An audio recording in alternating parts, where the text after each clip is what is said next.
Kasus hakim diguyur uang suap kembali merusak kepercayaan masyarakat atas penegakan hukum di negeri kita. Lalu apa yang bisa dilakukan untuk mereformasi dunia peradilan Indonesia? Kami akan bahas ini bersama mantan Menko Polhukam Mahfud MD dan pakar hukum tindak pidana pencucian uang Yenti Garnasih. Assalamualaikum, selamat sore semuanya, apa kabar? Waalaikumsalam warahmatullahi Waalaikumsalam. wabarakatuh. Terima kasih semua Alhamdulillah sudah bergabung baik. bersama kami. Prof. Mahfud, kita belum lepas dengan dalam ingatan kasus upaya pengaturan kasus Ronald Tanur.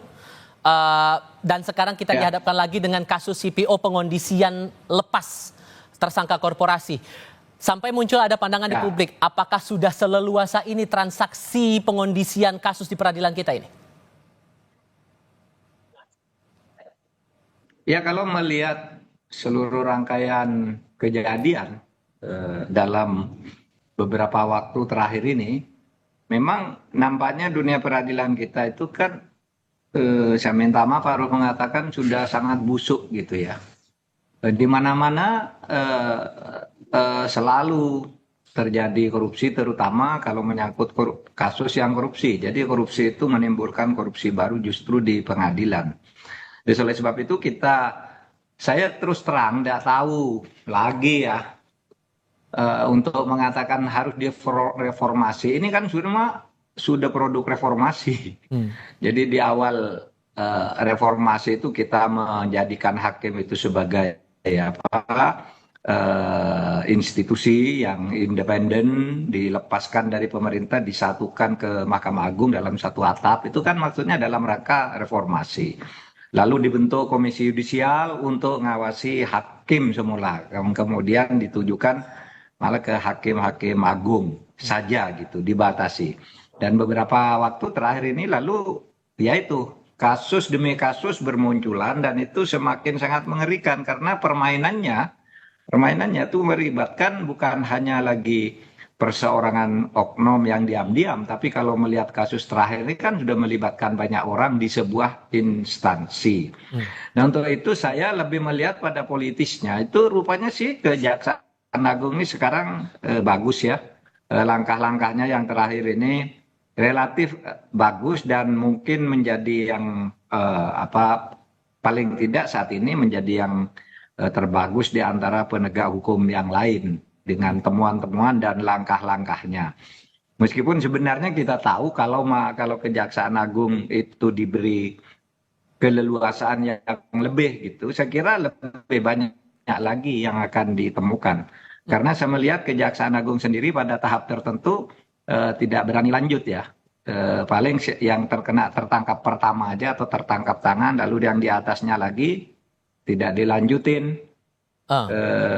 Itu banyak hal yang terjadi seperti itu. Misalnya Pertamina itu kemana itu sekarang kasusnya. Kemudian kasus pagar laut itu sudah saling lempar kejaksaan dan polisi, apakah ini korupsi atau bukan gitu. Kata polisi tidak ada korupsi di pagar laut itu karena tidak ada kerugian negara. Padahal korupsi itu tidak harus merugikan negara. Yang banyak dihukum tuh korupsi itu justru yang tidak merugikan negara.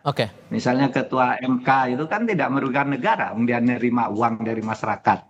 Kemudian ada hakim, kalau tidak salah siapa yang dari Semarang, hakim agung yang baru ditangkap, tidak ada merugikan negara. Kalau menurut Anda, saya potong Prof. Mahfud.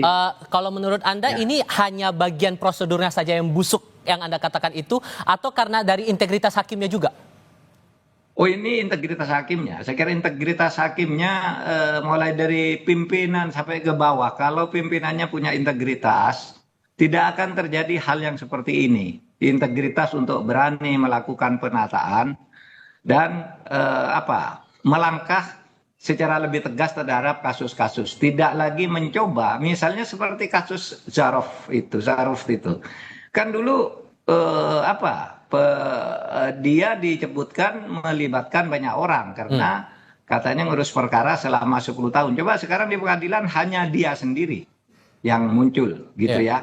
Tidak ada pelaku lainnya, tidak disebut. Nah, menurut saya, menurut analisis teman-teman ini banyak kemungkinan tuh banyak yang masih disimpan oleh Kejaksaan Agung. Dan Mahkamah Agung sekarang mungkin banyak kartu trufnya yang dipegang oleh Kejaksaan Agung, dan itu mungkin akan terus dibuka ya, Nah, sedikit demi sedikit. Gitu kira-kira kalau analisis ya. dan di sisi lain kita juga membaca bisa jadi ada pidana pencucian uang di sini, Bu Yenti. Kalau Anda menganalisis dari temuan-temuan yang didapatkan oleh Kejaksaan Agung sejauh ini, sudah cukupkah bukti yang ada atau justru perlu digali lagi lebih dalam dan arahnya kemana? Baik, terima kasih. Gini, dalam hal ini kan hakim menerima suap ya. Hakim menerima suap, berapa tadi, 60 miliar dan sebagainya itu dibagi 3. Dan kemudian yang disita adalah mobil dan motor-motor. Itu sebetulnya sudah menunjukkan secara keras bahwa ini terjadi pencucian uang. Jadi ini juga kita apresiasi dengan Kejaksaan Agung ya Prof. Mahfud ya. Tapi memang harus bablas, jangan tertahan-tahan. Nah, dengan Kejaksaan Agung menunjukkan bahwa yang disita itu adalah mobil mewah, motor, itu sebetulnya kejaksaan atau penegakan hukum sedang menunjukkan ini loh terjadi pencucian uang gitu. Jadi sekaligus disampaikan untuk menjerakan, supaya mereka takut ya, karena kalau dengan undang-undang korupsi itu yang kita lihat pidananya bisa ringan, kemudian penyitaannya tidak terlalu kuat. Tetapi kalau juga dikaitkan bahwa yang dilakukan para hakim yang menerima suap itu juga dia melakukan pencucian uang, yaitu dengan membelanjakan dan sebagainya. Yang itu ancamannya adalah maksimum 20 tahun dan akan ditelusuri kemana saja, termasuk ke keluarganya. Itu akan membuat mereka secara moral itu mereka akan takut, atau orang-orang yang potensi itu akan takut. Dan tadi saya setuju dan saya selalu mengatakan, sayang sekali waktu momentum Zaraf Rikar ya Prof ya, itu tidak dituntas. Ya, jadi ini kalau saya mengatakan ini jangan-jangan merupakan mafia jaringannya itu, karena dari 2012 siapa saja itu yang sudah kong kali kong dengan Zaraf waktu itu ya. Jadi dengan alasan bahwa Rikar itu lupa, masa begitu? Telusuri kasus-kasus selama 2012 sampai dengan 2024 ini. Itu harusnya seperti itu. Sehingga kita tahu, saya khawatir sekali, jangan-jangan dengan hanya Rikar saja, hakim-hakim yang sudah terkontaminasi, terutama juga melalui paniteranya, ini juga masih berkelana ini, masih menjalankan aksi busuknya. Ya karena korupsi itu kan pembusukan ya, tindak pidana korupsi, korupsi itu artinya pembusukan. Jadi perbuatan busuk ini mesti berjalan karena penegakan terhadap DPR itu yang luar biasa, hampir 1 triliun di rumahnya dan 51 kilogram emas ini tidak dituntaskan. Jadi ada yang ditahan gitu, ada yang dilindungi kalau saya bilang begitu. Sampai seorang panitra, Prof, berperan dalam menjembatani adanya suap penanganan perkara ini. Sejauh analisis Anda, bagaimana bisa sampai para hakim ini bisa menentukan rate harga untuk penanganan perkara itu? Pada umumnya begitu. Sorry, Prof Mahfud, Bu Yenti, mohon maaf. Prof. Sorry. Mumpung sama-sama Prof di sini, Prof Mahfud. Silakan, Prof. Ya sama aja lah jawaban saya dengan Bu Yenti. Ya memang pada umumnya kasus itu kan tidak langsung orang nyuap ke hakim ya. Pasti melalui orang lain. Kalau di pengadilan yang aktif itu di berbagai tempat kan itu melalui panitranya. Yang dulu di Sumatera Utara, di Surabaya, yang sekarang lagi, yang dulu selalu melalui panitra, karena pintu pertama untuk sebuah kasus itu panitra. Nah oleh sebab itu mungkin penataan bagaimana sih panitra ini dibina, diawasi dan seterusnya, itu supaya betul-betul menjadi perhatian, meskipun sudah bosan sih kita mengatakan gitu. Sejak dulu kita kan sudah berbicara, sudah belasan tahun lalu agar kepanitraan ini diatur ulang. Ada dulu yang usul begini, panitra tuh enggak usah lama-lama lah di sebuah pengadilan gitu. Misalnya letakkan di situ 6 bulan, sudah itu pindah ke tempat lain, terus diputar begitu. Mungkin akan merepotkan, tapi itulah konsekuensinya kalau mau memperbaiki. Karena panitra itu semakin lama di satu tempat, semakin mudah itu mengatur perkara dan mengatur birokrasinya ke bawah, di birokrasi kepanitraan. Tapi memang pada umumnya semuanya melalui panitra ya, untuk bisa melakukan penyuapan itu. Dan tetapi modusnya ini menurut Anda kalau sudah gaya lama yang juga dipakai seperti penanganan perkara sebelumnya, Prof Mahfud? Penanganan perkara sebelumnya oleh panitera, oleh kejaksaan. Kalau kejaksaan menurut saya sudah bagus ya, melakukan belakangan ini sudah lebih agresif, profesional gitu ya. untuk melakukan langkah-langkah penanganan. Meskipun kita terkadang merasa ada yang sebenarnya masih tertahan dari langkah kejaksaan itu. Ada dua hal kalau kejaksaan itu menangani kasus itu. Biasanya kalau sudah mentok atau berhadapan dengan dua entitas, itu kejaksaan mundur gitu. Misalnya apa? Menyangkut oligarki. Itu kasusnya lebar, gedar, itu sudah ada sebutan mengarah ke seorang oligarki yang kira-kira menyediakan dana politik tertentu, hilang kasusnya. Yeah. Sama tuh kasus Pertamina sekarang, coba siapa yang dulu digembar-gemborkan katanya orang atas yang hebat, kasus pagar laut dan sebagainya. Lalu yang kedua biasanya kalau menyangkut pejabat, jadi kalau sudah yang ada di belakang kasus ini oligarki dan pejabat aktif, biasanya pejabat aktif ya, nah itu biasanya mandek, tidak jalan lagi dan mengorbankan orang-orang kecil yang apes saja sebenarnya, bukan yang karena perencanaan yang sungguh-sungguh gitu. Gitu aja.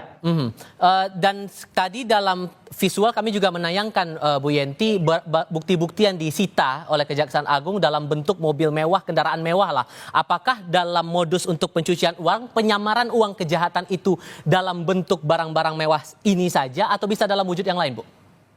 Ya ini yang paling sederhana, yang paling mudah ya, yaitu yang ditelusuri paling mudah ya, barang-barang yang dibeli. Tapi bukan berarti di situ semua kan harus dihitung, ada matematis kan, cara matematis.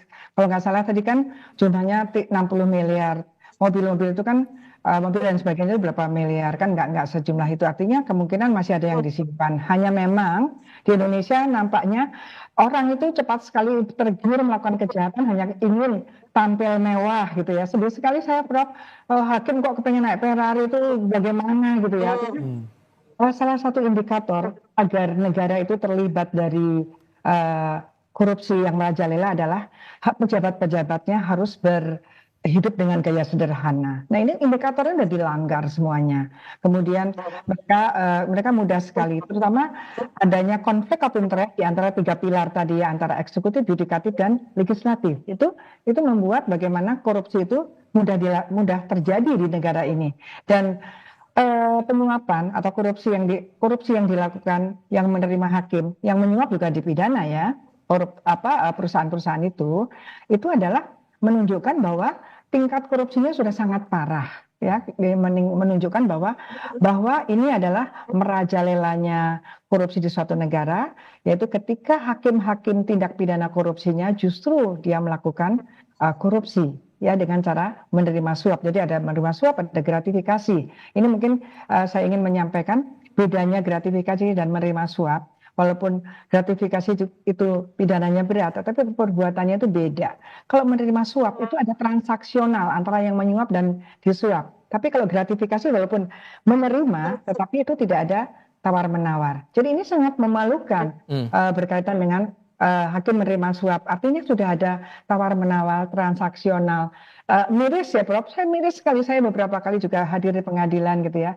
Saya berpikir, rasanya kok males ya datang lagi, yang apalagi mengatakan yang mulia ternyata di belakang itu. Dan berkaitan dengan vonis onslah, ini beberapa kali terjadi berkaitan dengan tindak pidana ekonomi, kepabeanan dan sebagainya. Ini sebaiknya kita eksaminasi.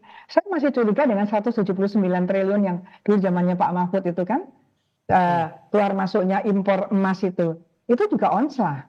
Dan hakimnya juga malah hakimnya juga bermasalah. Nah itu juga harusnya dibuka sekarang ini gitu. Hakim yang berkutat dalam penanganan perkara ini, Prof. Mahfud, pada akhirnya ada yang mengaitkan juga dengan masalah kesejahteraan hakim. Beberapa bulan lalu sempat ada juga kan pertemuan hakim dengan pihak DPR untuk masalah kesejahteraan hakim, masalah gaji hakim. Menurut Anda kalau dikaitkan ke arah sana cukup relate nggak? Saya sejak dulu tidak percaya ya pada teori bahwa hakim itu korupsi karena gajinya kecil gitu. Karena mereka yang korupsi ini ternyata kaya-kaya gitu. Yang hakim-hakim hakim-hakim biasa yang sederhana, yang jujur, biasanya mereka merasa cukup tuh dengan gajinya karena mereka membandingkan dengan orang yang lebih bawah, tidak membandingkan dengan yang lebih atas. Oleh sebab itu mungkin pembicaraan tentang kenaikan gaji hakim mungkin perlu dipertimbangkan lagi ya. Apakah memang betul itu masalahnya, kan gitu. Korupsi terjadi di mana-mana dan terus-menerus. Ini juga masih banyak yang tersembunyi dan mungkin ditunda ya oleh kejaksaan. Saya meyakini kejaksaan itu punya banyak hampir semua kasus-kasus besar di negeri ini masih banyak yang disimpan di sana dan menunggu giliran atau tertahan oleh karena situasi politik tertentu. Oleh sebab itu kalau pertanyaannya Pak gajinya harus dinaikkan, ya saya kasihan pada hakim gajinya perlu dinaikkan. Tetapi itu sebenarnya bukan itu jawaban untuk memberantas korupsi. Jadi Itu aja. harus bagaimana untuk reformasi peradilannya kalau begitu? Satu, penegakan hukum, pengawasan oleh atasan dan tentu integritas moral itu tadi. Gitu. Karena ya itu tadi kalau mau bicara gaji, coba kasus-kasus korupsi semua itu kan mereka yang ada di penjara itu orang yang sudah kaya-kaya. Coba kayak si Sarov itu misalnya, di mana di rumahnya sampai ada uang 1 triliun misalnya. Gitu kan ketika dia bekerja dan sebagainya itu sebenarnya gajinya udah besar karena dia pejabat di Mahkamah Agung dan hakim-hakim yang sekarang ditangkap itu kan sudah kaya-kaya semua. Kayak sebelum ditangkap gitu, bukan korupsi karena miskin, sudah sebelum ditangkap itu sudah kaya raya. Saya menghargai gaji itu harus naik lah untuk semuanya, bukan hanya untuk hakim, gitu. Oke, sehingga kalau membaca pola yang saat ini terlihat dalam proses pemeriksaannya, Bu Yenti, masih ada kemungkinan bahwa pihak-pihak lain yang masih dalam ranah peradilan tahap pertama ini ikut terlibat atau justru bisa lebih tinggi daripada itu? Iya, karena waktu Sarah Pikar itu kan tidak dituntaskan ya, sementara dia lama sekali. Kalau bahasa anak muda sekarang itu ternaknya masih banyak gitu yang belum ditangkap ya kan. Ini bahaya sekali kan. Karena waktu itu sayang sekali itu momentum yang paling dahsyat itu ya. Kan kita kecewa sekali ada hampir 1 triliun di rumahnya dan mungkin puluhan kali dia mempengaruhi, mengkontaminasi hakim-hakim yang kemudian hakim itu menjadi hakim-hakim yang busuk itu. Padahal dia kan bukan hakim sebetulnya, pejabat administrasi ya Prof ya. Nah, sekarang ini harus disadari, Ketua Mahkamah Agung harus betul-betul melihat bahwa promosinya salah, ya kan? Bagaimana merekrutmen untuk promosi. Faktanya, hakim ini kan waktu melakukan pada waktu dia wakil ketua ya di Jakarta Selatan. Nah, kok bisa waktu itu sudah melakukan ini kok malah dipromosikan jadi ketua PN? Artinya ada masalah dalam hal penempatan, promosi, rekrutmen dan sebagainya. Apalagi nanti berkaitan dengan kalau sudah jadi hakim agung harus tetap ada campur tangan dari DPR lah. Ini juga hal-hal yang harus dilihat lagi. Kemudian hakim tipikornya juga harus dilihat apakah tipikor hakim ad hoc tipikor itu betul apa tidak. Menurut saya tidak tepat karena ad hoc yang agak lama Prof ya. Kalau di luar negeri ya per kasus gitu. Jadi sekarang ini nanti yang akan mengadili siapa? Hakim yang mana? Apa kita masih percaya dengan hakim yang ada akan menghakimi para hakim-hakim ini? Itu. Oke, baik Bu Yenti, Prof Mahfud, terima kasih banyak sudah berbagi pandangan bersama kami. Sehat selalu semuanya. Assalamualaikum, selamat sore. Terima kasih Mas Tifal, Bu Yenti, terima kasih. Sampai ketemu.